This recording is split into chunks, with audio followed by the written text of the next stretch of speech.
Welcome to Inside Monster Jam, powered by Lucas Oil, the official Monster Jam podcast. I'm Scott Jordan. My guest this week is fresh off her first career freestyle win in Pensacola. So let's fire up the Great Clips hotline and go to Orlando to welcome in Loghan Ashline. Loghan, welcome to the show. Congratulations on your win. Thank you so much. Yes, it was such an amazing win. So fun that it happened right here in Florida too. So I definitely loved that.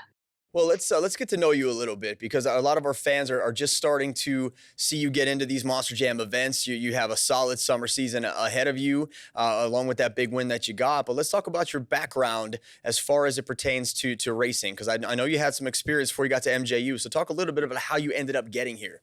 Yeah, absolutely. So I grew up with a motorsports family. My dad's huge into motorsports, loves it. And he got me into four-wheelers when I was 3 years old. So started me off really young. And then I went into quarter midgets, go-karts, super comp dragsters, then even got licensed in a jet dragster. So I've been 271 miles per hour in the quarter mile, which was so much fun. And during that time period, I actually got reached out to by Monster Jam, and they messaged me on Instagram and said, "Hey, we have open tryouts coming up soon. Do you want to try out for us?" It's like, yeah, absolutely. Like, who would say no to that? So I messaged them back, came and did the live tryouts for Monster Jam, and it went so well. And I ended up going up to Monster Jam University and having the time of my life, and it hasn't stopped since. So how does someone go about getting a jet license? I mean, you don't hear that every day, that somebody just, you know what, I can drive 271 miles per hour. How does that go? How does that happen? So I actually went to school down in Melbourne, Florida at Florida Tech, and one of their teams that they had was a jet racing team. And so I worked for them for a lot of years, and I actually started off as a crew chief. And so I was just kind of learning the ropes of how the cars worked and all of that fun stuff. And then I had the opportunity to actually get into the cars and go through the very long process of licensing for jet cars, which involves going just a little bit of feet at a time and just keeping up that momentum and going down the drag strip with no afterburner on and just different stuff like that. And so it definitely took a lot of time and a lot of commitment and a lot of sweat because, you know, down here in Florida, it's a little warm. But at the end of the day, I ended up with an amazing license and such a wonderful opportunity. Were you able to take any of that, what you learned doing that and training in that, and acclimate that into Monster Jam? Did that help you at all, or just totally different? So yes and no. So they're very different. If you notice, a lot of my background is not on dirt at all. So translating to dirt racing is definitely challenging because that's the completely opposite experience. So when you're in a jet car and your back end starts to get loose, you get out of it. You pull the chutes. You make sure that you stop, right? Well, if your back end gets loose on dirt, you're supposed to add more throttle to it. So that's a completely foreign experience to me for sure. But in terms of when you hit the jumps and you go into a sky wheelie or something like that, and you're supposed to go full throttle, that I'm good with. And you got the Sky Wheelie win as well. I don't want to gloss over that you, besides freestyle, you won Sky Wheelie, and you were so humble about it. You're like, well, I just came out and hit the single log, and they seem to like it. But you nailed that thing, and you skied that truck. So I think you were underestimating yourself a little bit there. But you like Sky Wheelies. That's nice that you can refer to that, because you seem like that's something that's right up your alley. Yeah, thank you for sure. And it's so funny because I was sitting in the Monster Jam truck that day talking to my crew chief, and I was like, what is happening? Because every single time someone would go out that day, they would hit something and they would go over trying to get a sky wheelie. And I was like, all right, we're going to renegotiate this. Let's strategize a little bit, try and figure out anything else that we can hit that's not going to do that, but still going to give us a great sky wheelie. If you notice that other drivers are going out there and it's kicking them a certain way, especially well-experienced drivers like Tony Oaks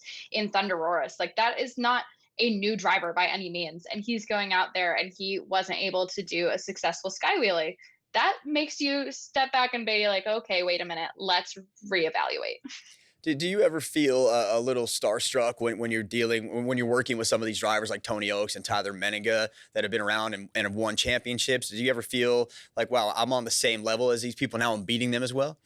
Absolutely. I think the fact that you just said that I beat them is still, it hasn't sunk in yet. I mean, it's been 2 weeks and I still am not fully processing that because they are such amazing drivers. I mean, We have the Telechkas out there as well. We have the Zimmers. We have the Pagliarulos. We have all of these drivers who have been doing it for a very long time within the same little arena tour. And I'm competing. I'm actually competing against them. And that is such a wild feeling. And honestly, it shows how much that they're willing to turn around and reach back and actually assist all of us new people coming up the ranks. I mean, Chelsea Van Cleve and I both have experienced that a lot on this tour where we've had people help us. They're not just saying, oh, well, good luck. You're new. You'll figure it out one day. They're actually saying, hey, I'm going to help you by telling you what you're doing right, what you're doing wrong. Let's try and make this better. And I think that's really a kind experience. Hey, a lot of stars on that track Sunday in Pensacola, but only one freestyle winner, and that was you. We will get into that coming up. More with Loghan Ashline next on Inside Monster Jam, powered by Lucas Oil.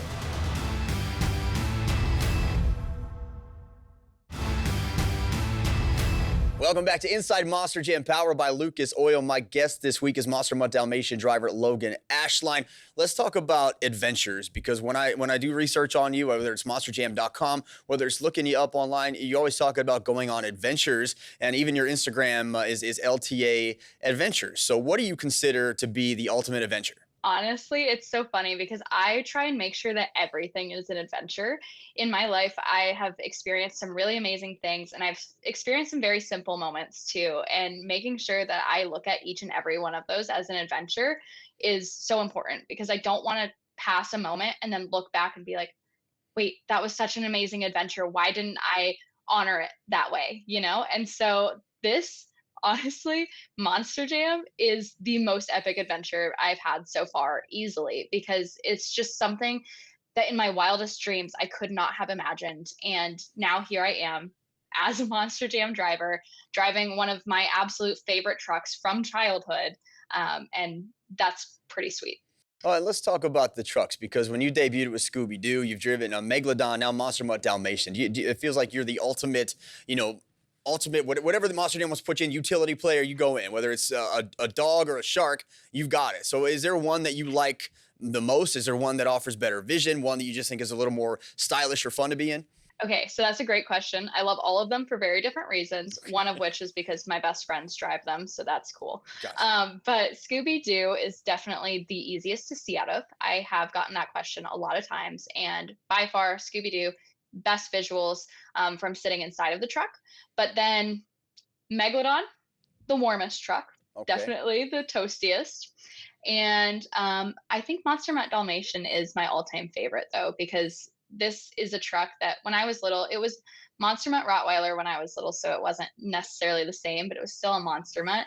And I am a dog person through and through. I just recently adopted a puppy, so this is right up my alley. I am a complete Monster Mutt fan, so this is my favorite truck. Who would have thought that the shark that's supposed to be in the water, the cold water, would be the hottest? That's a great fact. You just gave me something I did not know. The Megalodon is the hottest truck out of those. So Toasty. I'm toasty. I'm learning something new. Let's talk about the audition process. I want to peel the curtain back a little bit for our viewers and our listeners, because we don't talk about the audition process too much. So you get an Instagram message, which you're honestly the first driver I have ever talked to that said that Monster Jam messaged you on Instagram and asked if you're interested. So that should show you that flying 271 miles per hour gets you noticed on the radar. So I'm not recommending anybody go out and do that. You obviously have the skill for that, but talk about that process for you and what it was like going through this trial and error period to get inside a Monster Jam truck. Yeah, absolutely. Well, anyone that is familiar with social media knows that when you get a request and it's maybe someone that you don't interact with much, it goes into the request side. It doesn't come directly to your inbox. And that's what happened with Monster Jam's message. So I actually didn't see it for a couple of days. And so when I did finally see my message from Monster Jam, I panicked because I'm like, oh my gosh, they're going to forget about me. So I messaged them back, gave them my contact information and everything. And then they called me in to do an in-person interview, essentially, where I would go into Monster Jam's headquarters in Bradenton, Florida. And I was able to sit down with the whole team and learn all there was to learn about what Monster Jam is. So they did headshots. They made sure that you could actually get in a truck and feel comfortable. I think that was one of the big pieces that a lot of people that were in my tryout group were not comfortable with. They would sit in the truck and they'd be like, okay, this is tight. This is close quarters. Like, this is a lot. I don't think I can do this. Oh, wow. We also did a virtual monster truck where we actually got into essentially a chassis and we were able to try it virtually. I am not one for video games. This was a huge challenge for me. So being able to do a simulator was fun, but also I ended up in the cornfield numerous That times. So, happens to the best of oops. Exactly. They also did mock interviews. So, similar to what we're doing right now, they would sit us down and say, okay, here's your host, and you have to talk about X, Y, and Z. And that was really fun for me because if you haven't noticed, I love to talk. So, us. Great. I really enjoyed that process. We waited to hear from Monster Jam to see what the next step would be. And I actually got called in for the second part of the tryouts, which is an actual in truck tryout where I would go up to Paxton, Illinois. And that is where our MJU powered by UNOH headquarters is. And so that was really just the most amazing experience because at that point I was like, all right, doesn't matter if I make it or if I don't make it because I'm going to be able to say that I drove a Monster Jam truck. And that is so wild and out of this world. And so that's what I got to do. We did a few basic maneuvers. At the time, they felt so difficult because, using a rear steer for the first time, all of that, very foreign. I was one of 4 people in that group, and I was the only one that actually made it through to become Awesome. a Monster Jam driver. So that was pretty amazing. That's a great experience. I'm glad they called you and didn't message you on Instagram again, because if that would have went to your other photo, that would have been crazy. Listen, I can't believe people bailed after getting into the truck. If they are to ever put me in a truck, they know they're not getting me out of there. Maybe that's why I've never driven, Logan. I don't know. Coming up next, we are finally gonna hype up and talk about Logan's Pensacola freestyle win. That is next on Inside Monster Jam, powered by Lucas Oil.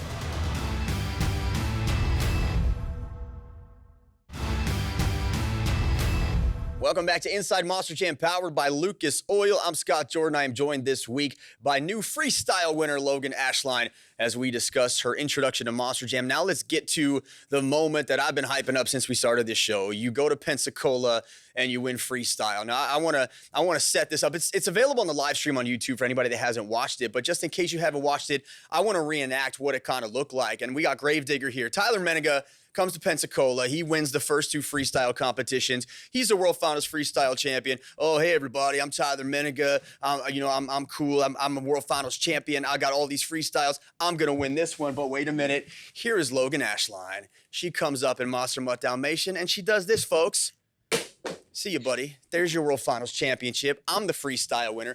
I don't know if that's exactly how it happened, but that's how it happened in my head when I played over again. So let's talk about that Sunday. You're 0 for 2 in freestyles. Tyler Menega winning them all as he usually does.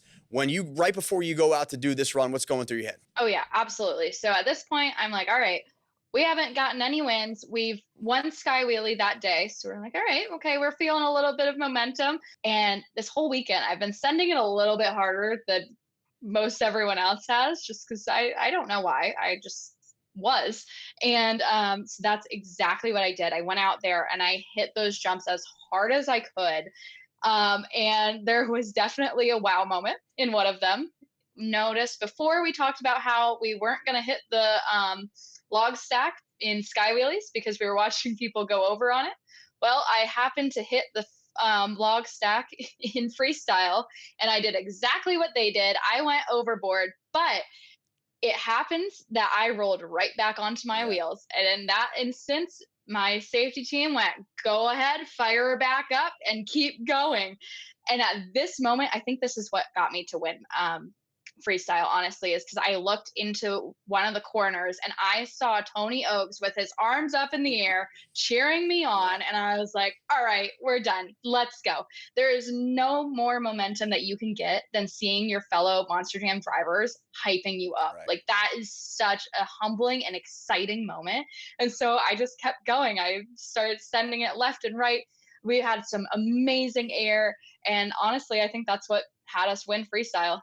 That save was incredible. And it felt to me like it was one of the longest saves I've ever seen before because it felt like you were up on two wheels for a long time and you were teeter tottering a little bit. I didn't know if you were going to land it. When you did, I jumped out of my seat as well. But when you're up there before you make the save, are you thinking, okay, I can save this, or are you just kind of playing it by ear and seeing what happens? A little bit of both. As a new person, the first thing that's going through my mind is, okay, I've been in this instance before. What did they tell me to do? How did they tell me to save this? And so that was running through my brain. And then I was like, reverse, reverse, like literally in the truck, talking to myself, throwing the truck into reverse, and then having it save a completely different way than really I thought it was going to was pretty cool. Was there a moment for you where once you got the freestyle win and it kind of sunk in where you really felt like, okay, I've arrived at this. I'm good at this. I can be great at this. Yeah, honestly, I think that that is still happening to right now to this point.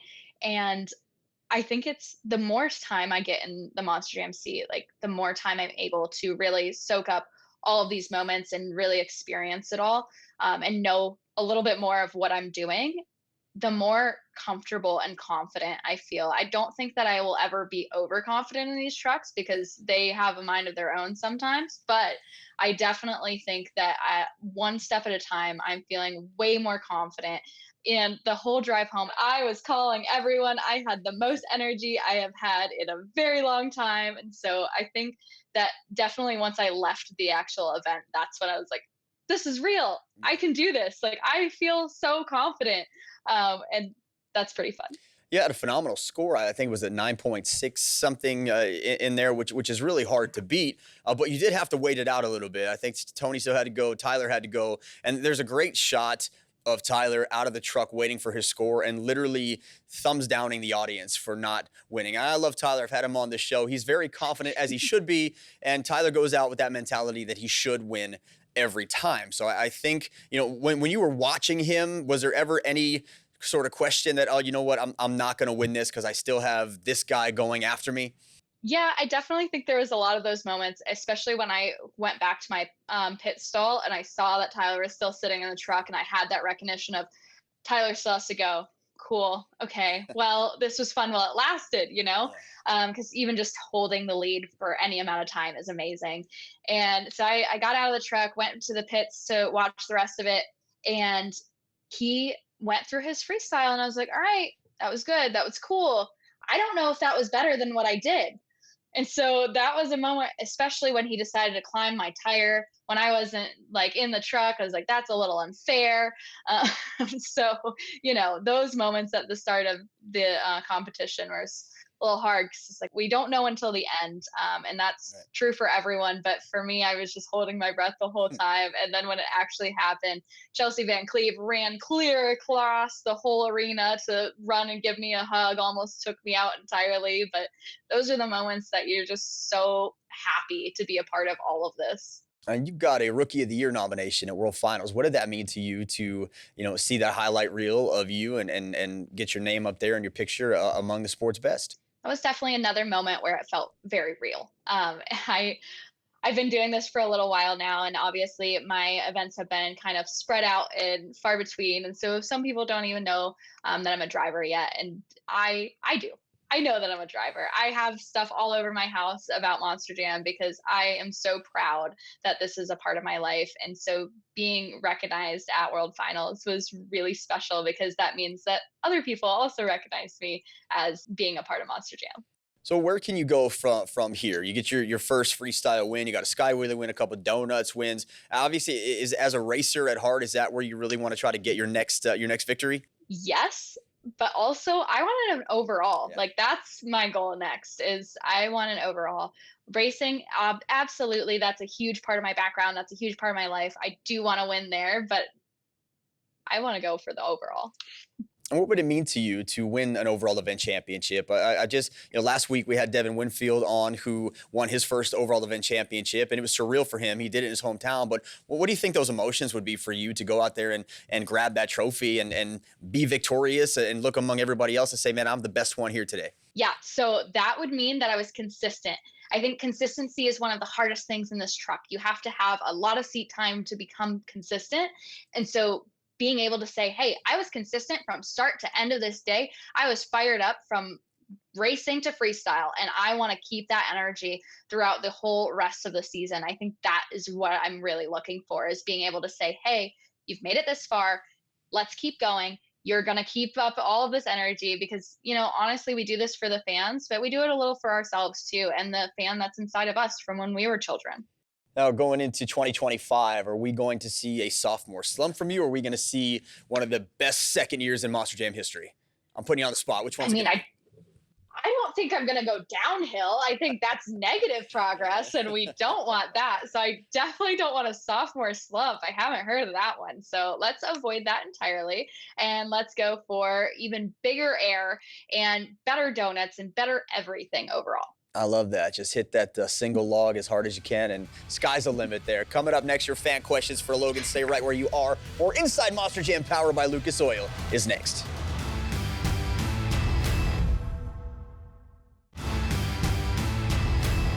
Welcome back to Inside Monster Jam, powered by Lucas Oil. I am joined this week by Loghan Ashline as we talk about her freestyle win in Monster Mutt Dalmatian. We have some fan questions for you, and you guys can stay a part of the conversation by following me on Instagram at ScottJordanMJSX. Logan, are you ready to answer the questions? Absolutely. All right, Brennan Job, friend of the show here, submits a lot. Thank you, Brennan. He is asking, what were the emotions that were running through your head when you heard the crowd after you're winning freestyle? So was it a matter of you not even being able to hear the crowd because you were so excited, or did that fuel the excitement for you?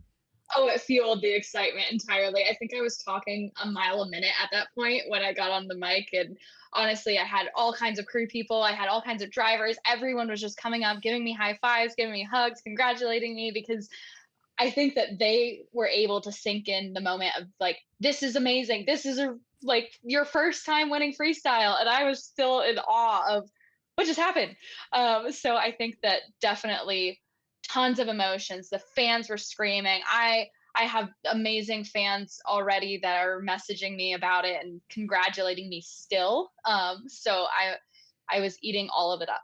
As you should. Well deserved. That's amazing for you. Logan, thanks so much for being here. It's been an absolute pleasure to talk to you and get to know you, and I look forward to seeing you down the road. Yeah, thank you so much. This has been great. And you got it. You folks know where to find me next week. I'll be right here with another brand new edition of Inside Monster Jam, powered by Lucas Oil.